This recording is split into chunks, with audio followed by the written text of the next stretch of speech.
নমস্কার বন্ধুরা, পুরাণ সাতকাহন চ্যানেলের পক্ষ থেকে আপনাদের সকলকে জানাই স্বাগত। দুর্গাপুজো আসতে আর মাত্র কয়েকটি দিন। গোটা একটি বছরের অপেক্ষা শেষ করে মা আসছেন আমাদের মাঝে।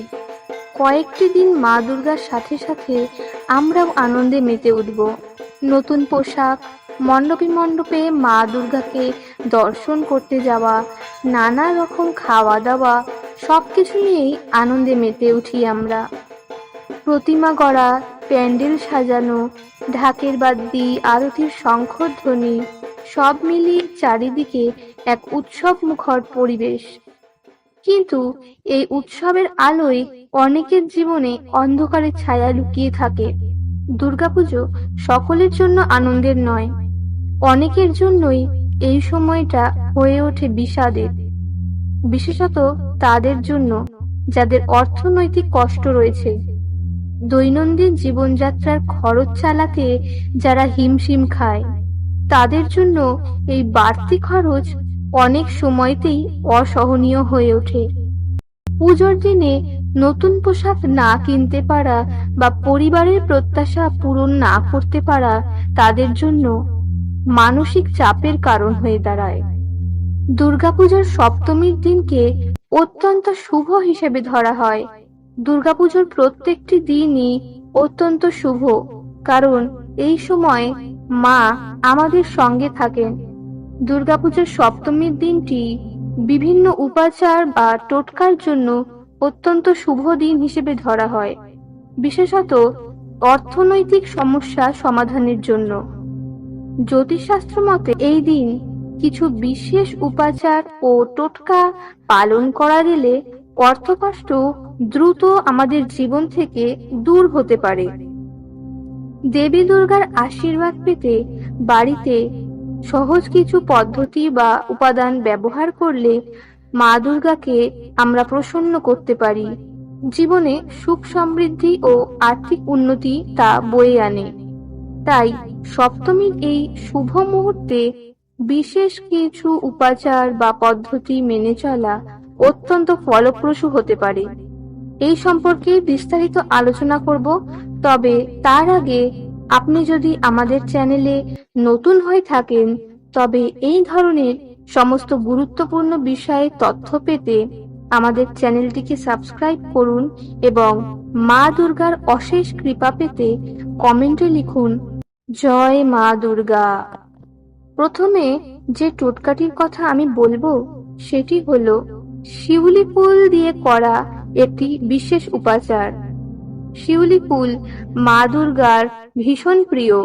শিউলি ফুল ফোটার আবাহনেই মা দুর্গার আগমন হয়। দুর্গাপুজোর সময় শিউলি ফুলের কার্যকরী টোটকাটি ব্যবহার করে বিশেষ উপকার পেতে পারেন। এর জন্য সপ্তমীর দিন 7টি শিউলি ফুল হলুদ কাপড়ে বেঁধে আপনার বাড়িতে ঠাকুর ঘরে দেবী দুর্গার যে ছবিটি আছে তার পাশে রেখে দিন। এতে দেবী দুর্গা অত্যন্ত প্রসন্ন হবেন এবং আপনার আর্থিক কষ্ট দূর হয়ে যাবে। দ্বিতীয় যে উপাচারটির কথা আমি বলবো, এটি কোনো টোটকা নয়, এটি মা দুর্গাকে প্রসন্ন করার একটি বিশেষ পদ্ধতি। শমী গাছের কথা আপনারা নিশ্চয়ই শুনেছেন। দুর্গাপুজোর সপ্তমীর দিন শমী গাছের 7টি পাতা এবং একটি জবা ফুল একত্রে মাকে অর্পণ করুন। এতে দেবী দুর্গার অশেষ কৃপা লাভ হবে এবং জীবনে আসা অর্থনৈতিক কষ্ট অচিরেই দূর হয়ে যাবে। তৃতীয় যে টোটকাটির কথা বলবো সেটি অত্যন্ত ফলপ্রসূ একটি টোটকা। দেবী দুর্গার অপর নাম হলো অপরাজিতা এবং মায়ের প্রিয় ফুলও হলো অপরাজিতা। অপরাজিতা গাছের শিকড় দুর্গাপুজোর সময় বাড়িতে নিয়ে এলে তা অত্যন্ত সুফল প্রদান করে। একটি 1 টাকার কয়েন ও অপরাজিতা গাছের মূল মা দুর্গার ছবির সামনে সপ্তমীর দিন নিবেদন করুন এবং নবমীর দিন পর্যন্ত তা মায়ের চরণেই রেখে দিন। এতে অর্থ এবং সম্পত্তির প্রাপ্তি হতে পারে। এছাড়া নবমীর পূর্বে যে কোনো দিন বাড়িতে অপরাজিতা গাছ পুঁতলেও তা ভাগ্যের লক্ষণীয় উন্নতি ঘটাবে। মহাসপ্তমীর দিন সকালে নবপত্রিকা স্নানের সময় চারিদিকে শাঁখ ও ঢাকের বাদ্যি বাজতে শুরু করে।